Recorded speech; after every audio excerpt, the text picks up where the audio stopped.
তীব্র থেকে মাঝারি তাপপ্রবাহ আজও সারা দেশে অব্যাহত থাকবে, তবে সিলেটে ঝোড়ো হাওয়া সহ বজ্র বৃষ্টি হতে পারে। এই অঞ্চলের নদীবন্দরে ১ নম্বর সতর্ক সংকেত জারি রয়েছে। আবহাওয়া পরিস্থিতি নিয়ে আরও জানাতে রাজধানীর আগারগাঁওয়ের আবহাওয়া অধিদপ্তর থেকে যোগ দিচ্ছেন আমাদের সহকর্মী খালেদ রায়হান। রায়হান, আজকে তাপমাত্রা সর্বোচ্চ কত ডিগ্রি পর্যন্ত উঠতে পারে, বৃষ্টির কোনো সম্ভাবনা রয়েছে কিনা, আর পূর্বাভাসে কি বলা হয়েছে?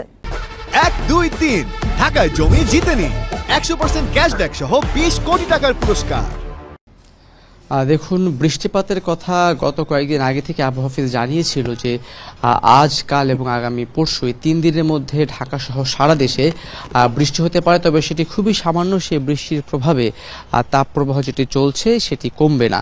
আর তাপমাত্রার কথা যদি বলতে চাই, নিশ্চয়ই জানেন যে গত কয়েকদিন ধরে ঢাকা সহ সারা দেশে মৃদু থেকে মাঝারি তাপদাহ চলছে, সেটি আগামী কয়েকদিন অব্যাহত থাকবে। বিশেষ করে এই পুরো মাস জুড়েই এই তাপদাহ সেটি কিন্তু চলবে এবং এর মধ্যে তাপমাত্রা ওঠানামা করবে। আবহাওয়া যেটি বলছে যে বৃহস্পতিবার শুক্রবার থেকে চলমান যে তাপদাহ সেটির পরিমাণ আরও বাড়তে পারে এবং বাতাসে জলীয় বাষ্পের পরিমাণ বেশি থাকে, কিন্তু গরম এবং যেই ঘাম সেটি বেশি হচ্ছে এবং আগামী মাসের আগে আসলে বড় বৃষ্টিপাতের তেমন কোনো সম্ভাবনা নেই। তবে যেহেতু এটি কাল বৈশাখীর সময়, যে কোনো সময় কাল বৈশাখীর ঝড় হতে পারে এবং সেটা যদি হয় তাহলে তার প্রভাব হয়তো কয়েক ঘন্টা থাকবে। তখন কয়েক ঘন্টা ঠান্ডা অনুভূত হলেও তারপরেও কিন্তু আবার সেই ভ্যাপসা গরম বা সেই দাবদাহ সেটি কিন্তু চলমানই থাকবে। আসলে আবহাওয়া অফিসের পক্ষ থেকে যেটা বলা হচ্ছে সেই হিসেবে কিন্তু খুব শিগগিরই কোনো সুখবর আসলে জনসাধারণের জন্য নেই। কারণটি হচ্ছে খুব বেশি তাপমাত্রা কমার কোনো সম্ভাবনা নেই, একই সঙ্গে বৃষ্টিপাতের, ভারী বৃষ্টিপাতের কোনো সম্ভাবনা কিন্তু নেই।